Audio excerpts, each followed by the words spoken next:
Ayan, pitmalo. Ang sisiw, may sisiw na yung alimukon or kuro-kuro sa amin. Saglit lang, itlog pa lang to eh. Ngayon, sisiw na. Parang nag-magic lang. Ayan. Ayan, gumamit tayo ng ilaw. Para madilim dito sa may puno eh.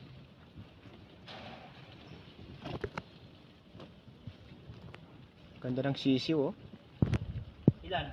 Dalawa lang ang sisiw niya. Ang sisiw ng alimokon or kuro-kuro sa aming katawagan. Pitmalo.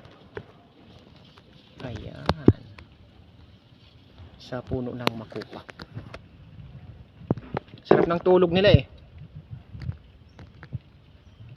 Thank you for watching. Don't forget to subscribe. Babayu. Salamat po.